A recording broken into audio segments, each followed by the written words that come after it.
কিছু ছেলেকে দেখতে পাচ্ছি লাল সুতো পরে ঘুরছে হাতে, লাল সুতো। জোরে কোথায় কোথায় পেলি? বলছে আজমির শরীফের সুতো, আজমির শরীফ। আচ্ছা আচ্ছা আচ্ছা, তাহলে আজমিরে জুট মিল আছে নাকি? এত সুতো সাপ্লাই দেয় কি করে? হ্যাঁ, এত সুতো সাপ্লাই দেয় কি করে আজমির শরীফ? জুট মিল আছে ওদের? হুগলি জেলার হয়তো ডানকুনি জুট মিলের সুতো রং করে ওইখানে চলে গেছে, ওইটা হয়ে গেছে বরকতের সুতো। ঠিক হচ্ছে না? সব শিরক। লাল সুতো, কালো সুতো, গাছ, তাবিজ, মাদুরি সব কি শিরক, মারাত্মক বড় পাপ। একটা আশ্চর্য ঘটনা আপনি শুনুন। ছোটবেলা থেকে আমরা শুনে এসেছি একটা কথা, যে কিছু মানুষ তারা জাহান্নামের আযাব খাটতে খাটতে খাটতে খাটতে কোনো একদিনের জন্য হলেও তারা জান্নাতে আসবে। শুনেছি না? শুনেছি। এরা কারা? জাহান্নাম থেকে মুক্তি পেয়ে জান্নাতে আসবে, এরাও এক কোয়ালিটির ঈমানদার। তাদের ঈমান ছিল, কিন্তু কাবিরা গুনাহতে লিপ্ত ছিল। লা ইলাহা ইল্লাল্লাহ, আল্লাহ ছাড়া কোনো সত্য উপাস্যক নেই, এটাও জানতো। তারপরেও সুদের টাকা খেয়েছে, তারপরেও ব্যভিচার করেছে, তারপরেও কাবিরা গুনাহতে লিপ্ত হয়েছে। এই কারণে লোকটাকে জাহান্নাম দেওয়া হয়েছে। আর এই কারণে লা ইলাহার বিশ্বাস ছিল বলে ওকে মুক্তি দিয়ে কোথায় আবার হবে? জান্নাত দেওয়া হবে। একটা শ্রেণীর মানুষ জাহান্নাম থেকে কোশ্চিন কালেও পরিত্রাণ পাবে না, যে শিরক অবস্থাতে মারা গেছে। কোন লোক যদি মাজারে পূজা করতে করতে, ওই যে ঠাকুর পূজা, ওই যে চাদর চড়ানো, ওই যে সিন্নি দেওয়া, মাজারে মানত করা, এইগুলো করতে করতে করতে করতে যদি লোকটা মারা যায়, অবশ্যই জাহান্নামে তো যাবেই যাবে, এবং কোশ্চিন কালেও জাহান্নাম থেকে তাকে মুক্তি দেওয়া হবে না। শিরক ভয়ঙ্কর পাপ, করিয়েন না। এই পাপ করলে সব থেকে আল্লাহ সুবহানাহু ওয়া তাআলা বেশি রেগে যান। সব থেকে বেশি রাগে কিসে? শিরক করলে। ওয়ালা তুশরিক বিহি শাইয়্যা। নবীজি বলছেন ছেলেটাকে, তুমি জান্নাত যেতে চাও, কখনোই যেন শিরক করবে না। 2 হলো 3 তাকিমুস সালাতিল মাকতুবাতা, ফরজ সালাত অর্থাৎ ফরজ নামাজ ছেড়ে দিও না। আপনারা তো নামাজ পড়েন আলহামদুলিল্লাহ, সকলেই পড়েন তো ফরজ সালাত? অনেকেই পড়ে। যাক, নামাজের ব্যাপারে বলা উচিত নয়, এখানে সব নামাজই বসে আছে। ও বলছে এইখানের মধ্যে 10 জন হয়তো পড়ে, যেটা বুঝেছে সেটা বুঝেছে। আমাদের সমাজে 4 কোয়ালিটির নামাজি পাওয়া যায়। কত কোয়ালিটির? ভালো করে শুনুন তবে যাবেন। সারা জীবন তো ঘুমিয়েছেন, আজকে একটু নাই একটু কম ঘুমান, বছরে একদিন তো। 4 কোয়ালিটির। এক কোয়ালিটির হচ্ছে যারা জোহরে যায় আসরে থাকে না, মাগরিব এশাতে থাকে, ফজরে ঘুম ভাঙে না, এই এক কোয়ালিটির। 2 শুধু জুম্মায় জুম্মায় যায়। 3 ঈদুল ফিতর, ঈদুল আযহা। 4 5 ওয়াক্তই পড়ে না জেনে পড়ে, 5 ওয়াক্তই পড়ে না জেনে। যদি বলছেন কেমন, চাচাকে জিজ্ঞাসা করছি, চাচা কত বছর নামাজ পড়ছো? বলছে 30 বছর হবে। আচ্ছা আচ্ছা, বেতের নামাজের দুয়ায় কুনুতটা বলো তো। আমি কি আর পারি, বয়স হয়ে গেছে, অত বড় দুয়া কি আর মুখস্থ করা যায়? আমার আর স্মৃতিশক্তি কমে গেছে বাপ, আর মনে রাখতে পারছি না, চোখে কম দেখি, 2 টাকা কম দেন ও ঠিক বুঝতে পেরে যাবে, বুঝতে পারবে না? হ্যাঁ, পরের জমি আল কেটে কিভাবে বড় করতে হয় এই জ্ঞান ওর আছে, ও টনটনে জ্ঞান। পরের জমি আল কেটে দিয়ে বেঁকিয়ে দিয়ে মসজিদে এসে বলছে কাদা সোজা করে লাও, না তো নামাজ হবে না। এরকম লোক মুর্শিদাবাদে নেই, আমাদের ওদিকে আছে। না আমি বলবো না, এদিকে বললে মারবে। ওরে বাবা, আমার এমনি এখন ভয় চলছে, যেখানে যাচ্ছি লোক বোম টোম মারছে, আমি ওতে নাই। আপনাদের দোষ দেবো না, মুর্শিদাবাদের লোক ভালো, আমাদের ওদিককার লোক এরকম। যাই হোক, তাহলে ও দুয়া জানে না, কিন্তু এ আবার কত বড় ধোকাবাজ দেখুন। এ কথাটা শুনলে কষ্ট পাবেন অনেক বয়স্ক লোক, কিন্তু কষ্ট পেলেও যে কিছু করার নেই। আচ্ছা, রুকুতে গিয়ে চাচা কি বলে ওই জানি না তো, রুকুতে দুয়া জানে না, কিন্তু লোকটাকে আপনি নামাজে লক্ষ্য রাখবেন, রুকুতে গিয়ে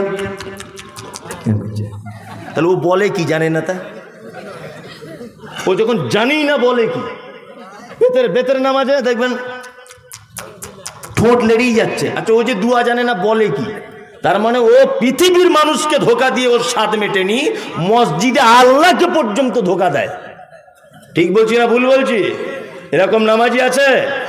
আমি আপনাকে এটা বলতে চাইছি, কাল সকাল হতে না হতে আজকে এখানে যদি কোনো দুয়ার বই পাওয়া যায় বইয়ের দোকানে, আজকে থেকে কিনে নিয়ে অন্তত পক্ষে নামাজের ভিতরে যে দুয়াগুলো লাগে ওই দুয়াগুলো মুখস্থ করে নেন, তাছাড়া আপনার একদিনের সালাত কবুল হচ্ছে না। ফকটিয়া জান্নাত অত সহজ? বাজারে একটা জায়গা বিক্রি হবে, আপনাদের এই বহরমপুর বাস স্ট্যান্ডের এখানে ধরে নেন, বহরমপুর বাস স্ট্যান্ডে লোক যেখানে চেন খুলে পেচ্ছাপ করে, বলুন তো দেখি এই পেচ্ছাপখানাটা আমি যদি একটা দোকান করার জন্য 1 শতক জায়গা মেন ফন্ডে বহরমপুরে কিনি, কত লাখ টাকা লাগবে? 1 লাখে হবে? কত? 30 লাখ? আরো বেশি, 50 lakh minimum Baharampur main bus স্ট্যান্ডে নিলে। তাও আপনি পাবেন না জায়গা। যেখানে লোক পেচ্ছাপ করে তার দাম যদি 50 লাখ টাকা শতক হয়, আর আল্লাহর নবী বলেছেন জান্নাতে একটা ধনুক রাখার জায়গা, একটা ধনুক, ধনুক বুঝেন তো, তীর ধনুক, এই ধনুক রাখার জায়গা পৃথিবীর থেকে আরো অনেক গুণে বেশি। এত বড় তোমাকে জান্নাত দেওয়া হবে, আর তুমি কি ভাবছো দুয়া না জেনে এরকম রুকু সেজদা করলেই জান্নাত? অত সহজ? অত সহজ? 500 টাকার নোট দিলে 4 বার দেখে ঠিক আছে না গেছে, হ্যাঁ? আর আপনার মতো লোককে জান্নাতের ভিতরে দেওয়া হবে, একবার বাজিয়ে দেখা হবে না? বিনীত অনুরোধ, আপনার উপর আমার রাগ ক্ষোভ বিদ্বেষ কিচ্ছু নেই, এটাই অনুরোধ যে আপনি দুয়াগুলো মুখস্থ করুন। সারা জীবন আর এইভাবে চলবে না, 2 নম্বরই করে দুয়াগুলো মুখস্থ করুন। ইনশাল্লাহ চেষ্টা করব, ইনশাল্লাহ। এখন দুয়া জানার অনেক মাধ্যম, বই না কিনলেও মোবাইলে গুগলে সার্চ করবেন যে রুকুর দুয়া কি, তাসাহুদে কি পড়তে হয়, সব দুয়া আপনি মোবাইলের ভিতরেও গুগলে বসে পড়ে ফেলতে পারবেন, কোনো সমস্যা নেই। জি, একটা লোক মারা গেল, বলছি শুন, একটা লোক মারা গেল, মারা যাবার পরে ইমাম সাহেব বলছে আসসালামু আলাইকুম, মনোযোগ দিয়ে শুনবেন, কেউ যেন চেল্লামিল্লি করবেন না ভাই। আমাদের দক্ষিণ পাড়ায় আব্দুল করিম ভাই মারা গেছে, লোকটা খুব ভালো ছিল, যদি ভুল ত্রুটি করে থাকে আল্লাহর রাস্তায় ক্ষমা করে দেবেন, আর ঋণ টিন করে থাকলে আপনারা একটু আল্লাহর রাস্তায় পারলে মাফ করে দেবেন, না তো ওনার ছেলেকে বলবেন। এটা বলে কি বলে না? বলে। আর কি বলে? আর এই কথাটা বলে যে সবাই ভাইয়ের জন্য দোয়া করবেন, আমরাও এই পথের পথিক, এই পথে সবাইকে আসতে হবে, ভাইয়ের জন্য দোয়া করবেন সবাই। যে ভাইয়ের জন্য ইমাম সাহেব দোয়া চাইছে জীবনে 5 ওয়াক্ত সালাত আদায় করেনি, নামাজ পড়েনি জীবনেও। আচ্ছা বলুন তো দেখি, এর জন্য যদি কোনো মানুষ দোয়া করে, তার দোয়ার কারণে সে জান্নাত পৌঁছাতে পারবে? পারবে? পারবে না। তাকে জাহান্নাম খেটে খেটে শেষ পর্যায়ে জান্নাতে, ওই যে বলেছি লা ইলাহা ইল্লাল্লাহ ছিল তাই। কি বললাম বুঝলেন? আল্লাহর ভাষা কি? আল্লাহর ভাষা মা সালাকাকুম ফি সাকার ক্বালু লাম নাকু মিনাল মুসাল্লিন। একজন সাকার নামক জাহান্নামীকে জিজ্ঞাসা করা হবে, এই তুমি কেন জাহান্নামে? তখন সে বলবে ক্বালু লাম নাকু মিনাল মুসাল্লিন, সব ভালো কাজ ছিল ভাই।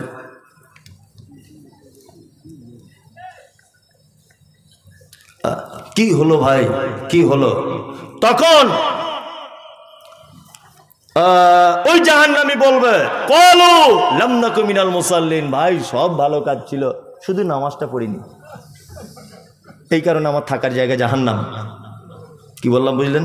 অনেক মানুষ আছে না, বলছে মৌলভী সাহেব সব ভালো কাজ, শুধু নামাজ কি পড়ি না, আমার কি ইমানের কোনো ক্ষতি আছে? বলে না, শুধু নামাজ পড়ি না। এদিকে বেরোন, আমি আপনাকে কয়েকটা কথা বলছি, মনোযোগ দিয়ে শুনুন দেখিন। আমার ছেলে সেদিন আমাকে বলছে, আব্বা আমি মিলিটারির চাকরি করবো। জিদা কর, অসুবিধা তোর কিছু নাই। না, আমার ছেলে মাঠে দৌড়িয়েছে ফার্স্ট, এটা বোঝানোর জন্য বলছি অরিজিনাল না, আমার ছেলের বয়স 12 বছর, তা ফার্স্ট হয়েছে, লিখিত পরীক্ষায় ফার্স্ট, মৌখিকে ফার্স্ট, সব কিছুতে আমার ছেলে 100-100। কিন্তু যখন ফিতে নিয়ে মাপছে তখন দেখছে 3.5 ফুট। বলুন তো আমার ছেলে কিয়ামত পর্যন্ত যদি বেঁচে থাকে মিলিটারির চাকরি পাবে? পাবে না। তাহলে এই চাকরির মূল শর্তটা কি? হাইট ভালো হতে হবে, মাধ্যমিক পাস হলেও চলবে, কোনো সমস্যা নেই। জাকাত আলহামদুলিল্লাহ ভালো, জলসা শোনা খুবই বাবা, খুব পটু, আবার যেখানে খাওয়ার ব্যবস্থা সেখানে সকালে গিয়ে বসে থাকে, সব ভালো কাজ, শুধু নামাজ পড়েনি, শুধু নামাজটা নাই, জান্নাত কে নাই। নাম্বার 2, যারা জোহরে পড়েন, আসরে পড়েন, মগরিবে যান না, ফজরে ঘুম ভাঙে না, এরা কেমন? আমার বেটা মাধ্যমিক পরীক্ষা দিচ্ছে, 4টে সাবজেক্টে পরীক্ষা, ধরে নেন 3টেতে 100-100 পেয়েছে, আর একটাতে পেয়েছে 0-0। যেদিন রেজাল্ট আউট হবে বলুন তো আমার বেটা পাস না ফেল? Fail, yes fail. 3টেতে কিন্তু 100, জোহরে গিয়েছে 100-100, আসরে 100-100, এসাতে 100-100, মগরিবে 100-100, ফজরে ঘুম ভাঙেনি 0-0। তার মানে তুমি বেনামাজির তালিকায়। ঘুম না ভাঙলে, ঘুম যখন ভেঙেছে তখন পড়ে নাও। কি বলছে বুঝতে পারছেন? চলুন, যারা জুম্মায় যায় তারা কেমন?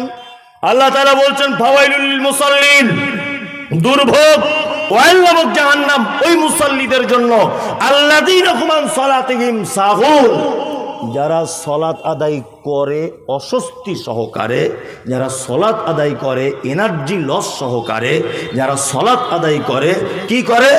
তাড়াহুড়া করে, যারা সলাত আদায় করে সিস্টেম অনুযায়ী করে না, এরা সব সাহুন।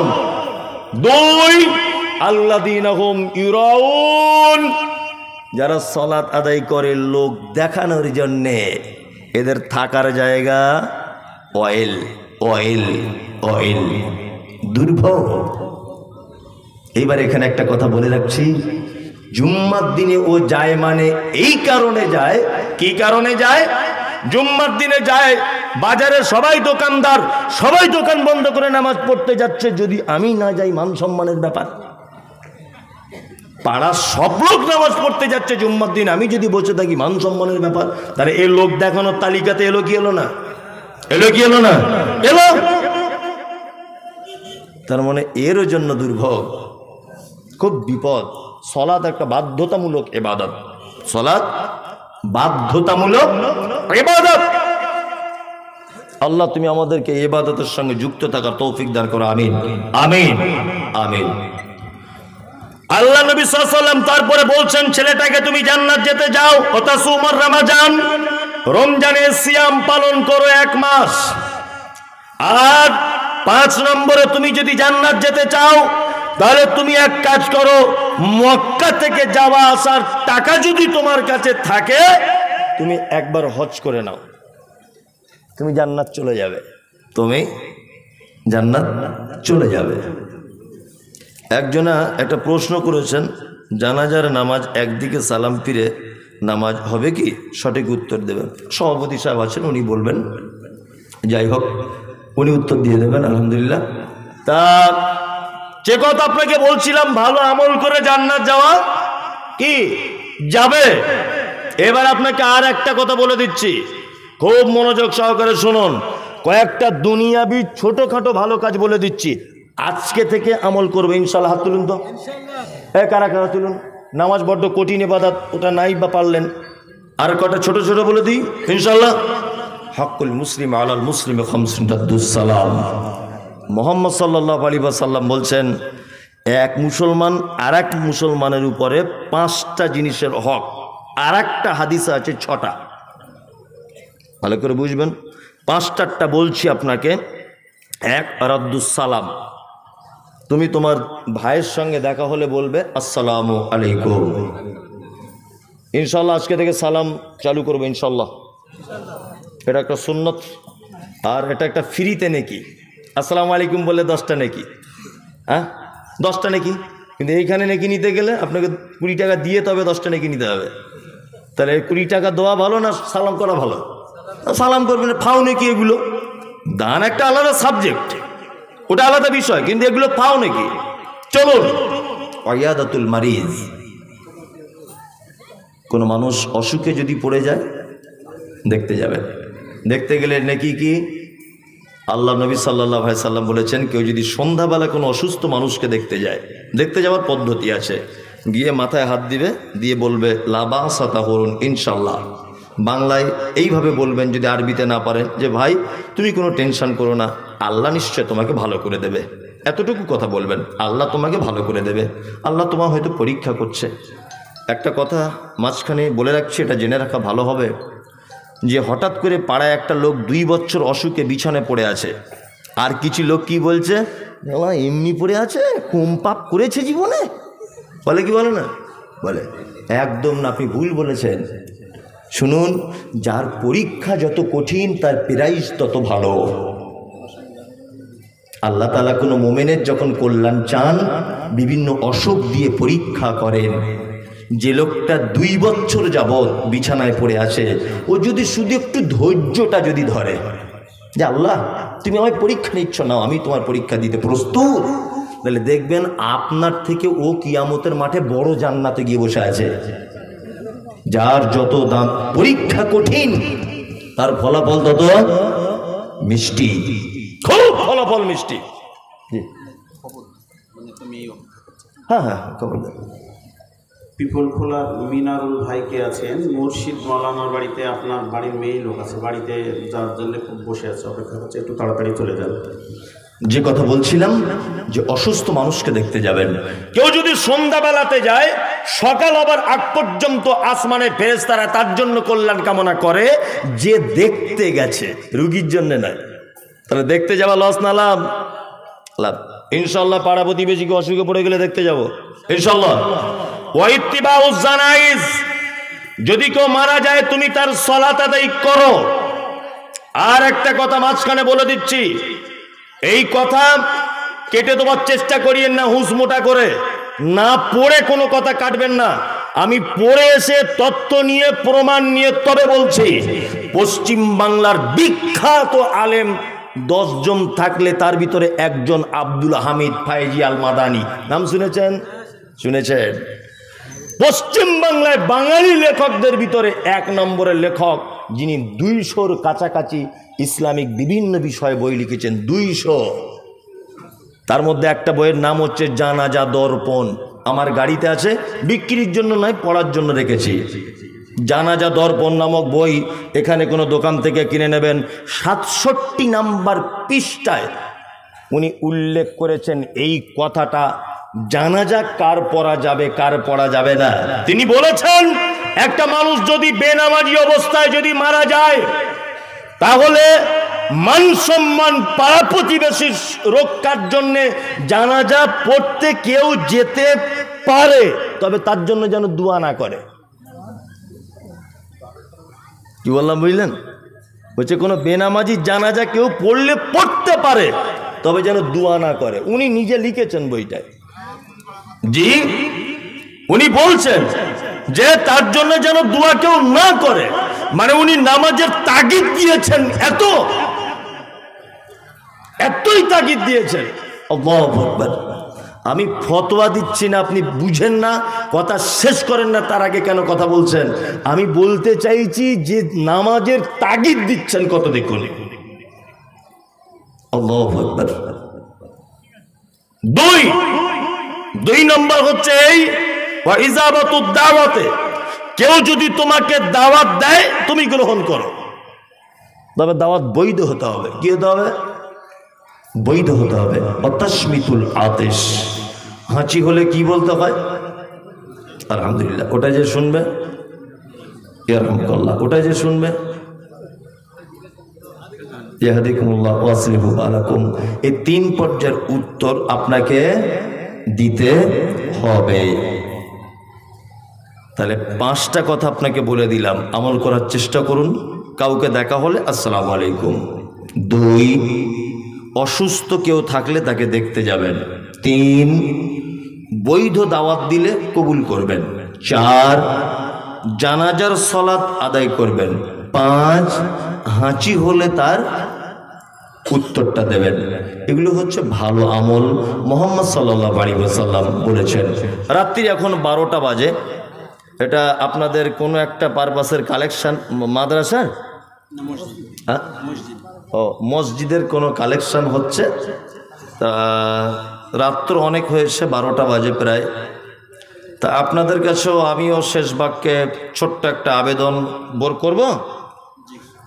ছোট্ট একটা আবেদন আপনাদের কাছে আমিও রাখছি যে মসজিদ আল্লাহর ঘর।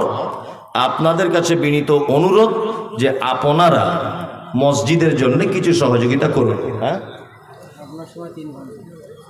আমার 3 ঘন্টা অতক্ষণ বলা যাবে না। হ্যাঁ, 3 ঘন্টা বসে থাকেন আপনারা। ওই সারা রাত বসে থাকলে কি করবো? ওটা ঠিক আছে, ওটা ঠিক আছে। শ্রোতা যতক্ষণ থাকবে ততক্ষণ হবে ইনশাআল্লাহ, বসে থাকেন। এটা কি সম্ভব বলুন তো দেখি? 2 ঘন্টা বলা হয়ে গেছে। হ্যাঁ, আপনারা ধৈর্য ধরে বসে থাকুন। 3 ঘন্টা বক্তব্য ওনার হবে। এখনো 1 ঘন্টা 10 মিনিট বাকি আছে। কোথাও যাবেন না, চুপচাপ বসে যান। রাত্রেবেলা 10 মিনিট কালেকশন হবে। এখনো 40 মিনিট বক্তব্য হবে।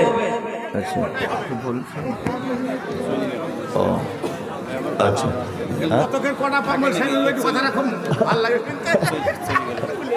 আচ্ছা জি,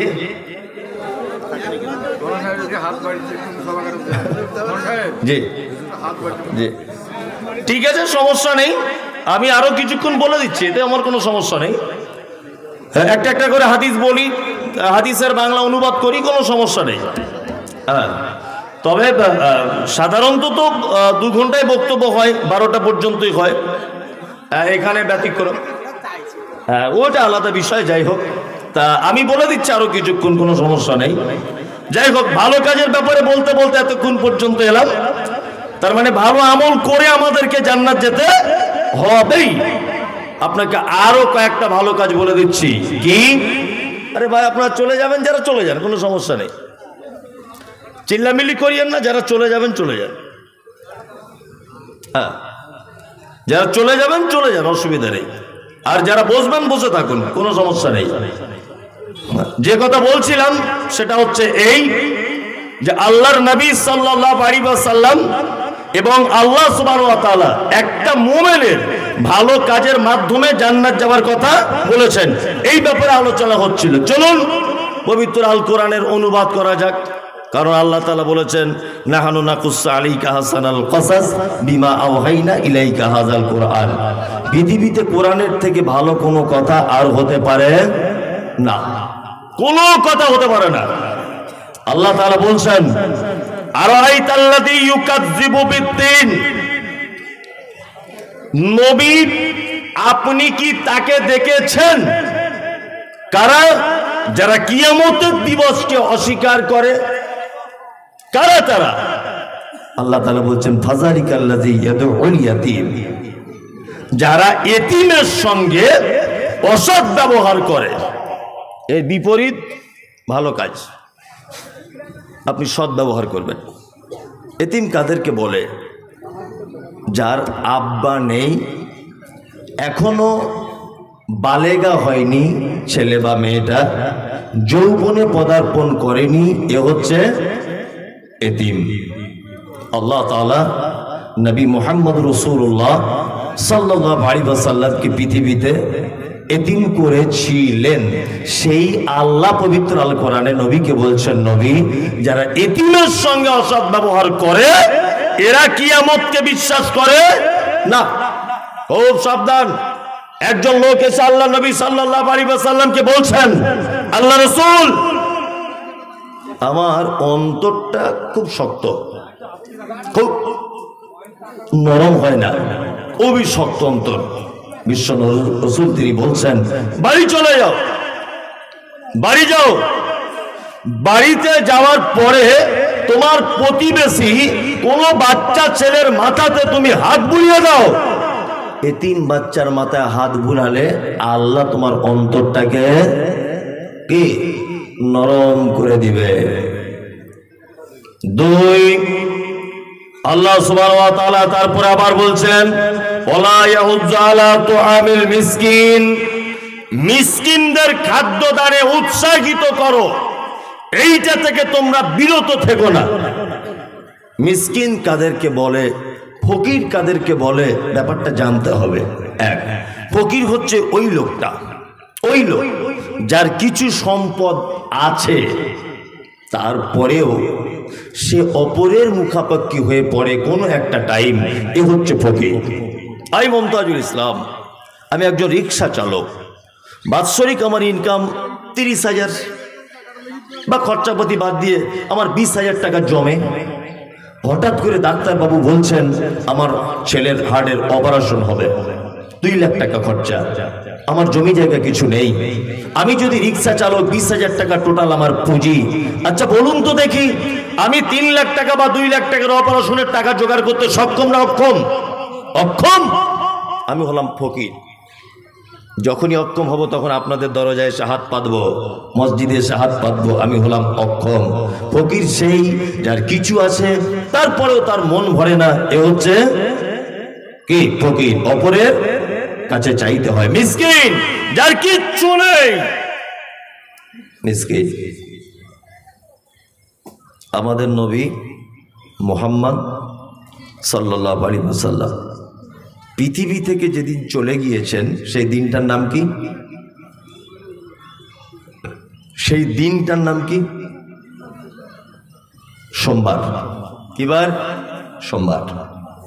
সোমবারের আগে তিনি বৃহস্পতিবারের দিন অসুখে পড়েছিলেন, মারাত্মক অসুখে। জীবনের শেষ নামাজ জমাতে পড়েছেন মাগরিবের সালাত।